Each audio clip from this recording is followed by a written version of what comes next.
Hello there, welcome to another episode of World of Tanks from Gainy Titan. And this time I'm taking a first look at the Type 64, the Chinese premium light tank, Tier 6. I bought this by trading in a Rheinmetall Scorpion that I had spare. So I had a Scorpion and a Scorpion G, and I felt that the two of them were sufficiently similar that I didn't want both. And I traded in the Scorpion, the Rheinmetall Scorpion, got the Type 64 and some change back. So I've been playing it since, just because I had I had one Chinese crew with no skills at all. Not even, I don't think I'd even picked a skill. So I know I had played some Chinese tanks before, but I probably never reached the point where I had tank mastery, and therefore had never actually started on a skill. I tried it with a couple of different configurations. I initially tried to play it as a passive scout with cam-editing and binoculars. And I found that without a skilled crew, it's really not worthwhile. In fact, it's not a tank that you'd use primarily as a scout. It's more of a harassing, distracting kind of tank, and you could use it for active scouting. It's pretty mobile. It's reasonably stealthy, but the view range doesn't, like, if you look here, my view range falls short, probably about 20 to 30 meters of my actual detection range. So what tends to happen, is you drive into detection range, you get spotted, and by the time you realise, because there will be a little pause, you then find yourself either being shot at before you get out of detection range by tanks that you cannot see, or you will see them because they're shooting at you, but as soon as they become unspotted, if you go far enough away to unspot them, you can't get close enough to spot them again unless you can kind of bait a shot out of them. So it's effectively useless for passive scouting, at least not without a good crew that would extend the view range out further. It's the base tank, but it is actually a decent crew trainer. It will train up the crew reasonably fast. I can't really speak. It's not the best money earner, I don't think. I think it's more of a crew trainer. But it will earn money, and it's a fun tank. I mean, I actually think it's a really fun tank, but it plays more like a harassing kind of medium tank really than a light tank, in my experience. It doesn't have much. Obviously it's a light tank, so you won't have a lot of hit points, you won't have a lot of armour, and you're actually fairly low on ammunition. I haven't run out of ammunition on it yet, but I have come very, very close. And I suspect that if I play this a lot, I will have battles where I will run out of ammunition with this tank. I think it's a tank that has a reasonably high skill basis as well. You need to be careful with it. It's really strong when you're top tier. It's less and less strong as you get up the tiers, because the view range stands against it, and it will be outspotted by quite a lot of the light tanks of higher tiers. So when you're playing it at higher tiers, you need to be a lot more careful when you're bottom tier. But you can still be very effective with this tank, and you can still have a lot of fun with this tank. So in my experience, I would actually highly recommend this tank, actually, if you get the opportunity to pick it up, or you need a Chinese crew trainer. And there's certainly, as I would say, worse things you could get. I was looking between, from the trade-in, I could have bought this, or I could have bought a 110, but I said I'd go with this what you call it? I think the light tanks are just more versatile, and you can play in more situations. Although there are situations where you will find the difficult maps like this one, and the next game's in Abbey as well, which is another map that isn't ideal for light tanks. You make a mistake in this tank, though, you get punished very heavily, because it has so few hit points, and the armor is so light. Although that said, I have bounce shots with it. I think mostly off the gun method or something like that, but generally it's not something you can rely on. If you're going to get hit, you're probably trading, and you really don't want to do that unless you're completely confident that you can. It's very late in the game and the guy's a one-shot kill for you or something along those lines. Now I should have been aiming there. I should have been trying to shoot it into the side of the turret, because there's no way I'm going to get a round from this gun through the front of a Lova, even a premium round.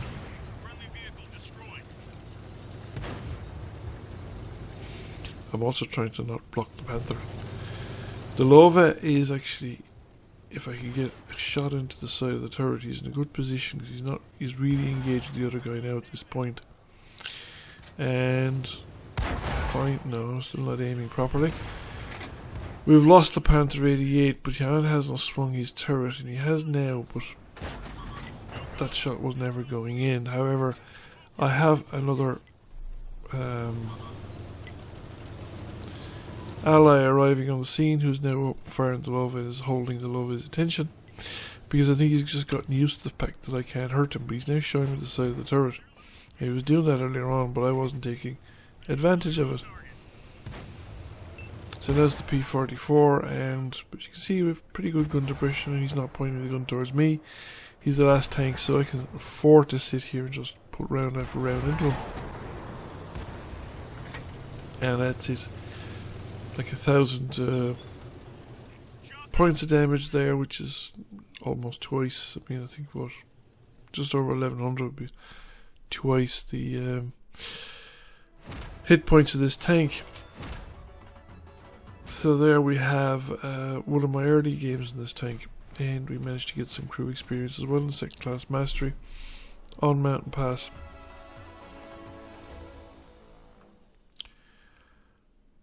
We came number 4 by experience in what was a tier 8 game.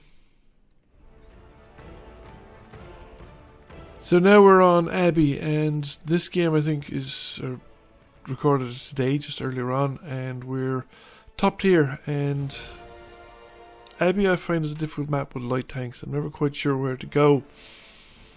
I know in the late game one of the ideal spots to be is actually inside the village or inside the cloister of the actual Abbey, because you have a commanding view of practically everywhere, all the important locations on the map. But going in there in the early game is an invitation for somebody bigger and scarier than you to come in after you. And this tank doesn't have a lot of hit points. A lot of medium tanks will take it apart quite readily. Shermans and things like that are particularly deadly because they'll have similar rates of fire to what you've got, but they're actually doing significantly more damage. And of course the tank destroyers as well will have more potent guns.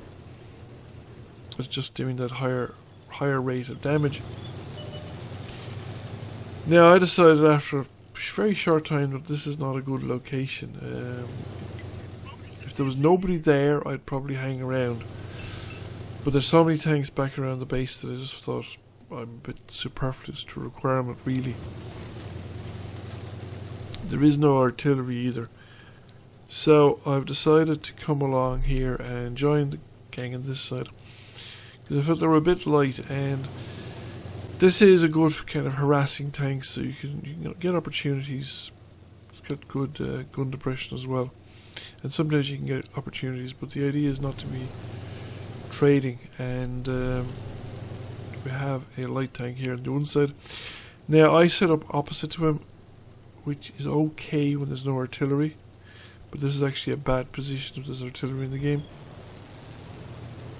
I just want to see if somebody comes around that corner and I can get a shot off of them early, and we don't manage to do it. We get the shot off, but it's a bit too late, and I suppose the Leopard is actually in a better position. I don't know if he got a shot off either, but the Leopard is chasing after the M4, and I've decided I want to come down. I don't really want to go around playing peekaboo in the corner with an M4. He's got much better armor than I do, but I will get the opportunity to put a few shots in into the cloister across the map here, at the monastery at the other side. While I'm doing that, The Leopard didn't actually go all the way down, he just kind of poked into a corner, but these guys have popped out and I decided to back off. And the Leopard's essentially run away as well. Now, my initial thought was to run away back up north, but the Leopard has gone on. So I follow him initially, and then I think, right, there's no point. The boys are already down and around the corner, and some of these guys are coming here. I'd probably be just caught trying to drive away by the M4. Whereas at least here I'm putting rounds in, back into the M4. And I think well, he's probably come out better at the exchange. But now there's a KV2 and another tank coming up, and I let the M4 play footsie with the KV2 for a while I move around. There's only one medium tank left up there, and he's completely outnumbered. So I wanted to see if I could get shots in to the town or into the base area across from here. And I come over the ridge, and I'm probably spotted when I came over that little bit of a ridge. But the target didn't trigger. And I didn't spot them until I was actually a lot closer. I was very fortunate at the fall of ground here. And this kind of demonstrates the weakness of this tank when you don't have a skilled crew in it. I think this tank really comes into its own when you have something like situational awareness, Brothers in Arms, Sixth Sense, and what's the other one? Recon, probably all trading up on the tank, and then you'll be pushing your view range along with the coded optics out well beyond the detection range of the tank. So instead of you realizing you've been spotted first by having Sixth Sense go off, you're the one that's be doing the spotting before their Sixth Sense goes off, and that's a much more advantageous position to be in with a tank like this. Now, the M7 is trying to hold on to his position there as well. As well as supporting his allies. So I'm just trying to stay as low as possible, not be spotted if I can, and just put rounds into him. If the Wolverine stayed up there, I don't think I'd have gotten away with this, because the Wolverine probably would have outspotted me. There's a Stridwagen after coming around the corner, and the KV2 is here, so I reckon I can join the fun, and we get a round in, take away half his hit points, and the KV2 finishes him off. They're down to 4 tanks. We're 3 up as an Archer, and there is the Wolverine, and we finish off the Wolverine, and it's now just the Archer. But it's an Archer versus a KV2. I'm going to go after the 5616, and he's making a run for it. We managed to get him, and the Archer is just gone. There's only 1 tank remaining, a Sherman Firefly, and he's over on the other side of the map. I reckon that Firefly's going to do a runner.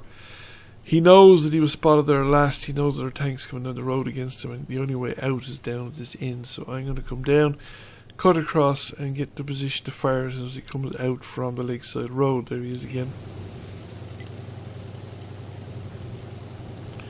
So I can come up here and go over to the corner here. I won't go right to the corner because I don't want him to spot me until he's around the corner and out in the open. I'm going to come here and just wait for him. And hopefully I'll get the shot off before he does. Because I think, well, I can take a shot from a 17 pounder, I think. But he's a one-shot kill as well. And that's it. Game over. 4 kills, 1324 damage, 223 assisted damage. So overall, my verdict is that it's a really neat tank. And I really enjoy it. And I'm certainly looking forward to playing it with a highly skilled crew. I think it could be actually quite potent as a machine. Well, we finished up there with another second class mastery, 4 kills, and we came, I think, number 1 by experience. Yes, we came number 1 by experience. Now we are topped here in this battle, so that is a consideration. Thank you for watching. I hope you enjoyed the video. If you did, please press like, comment, share. It really helps the channel out. And if you have not already done so, please subscribe to the channel. I will catch you all again soon. Bye for now.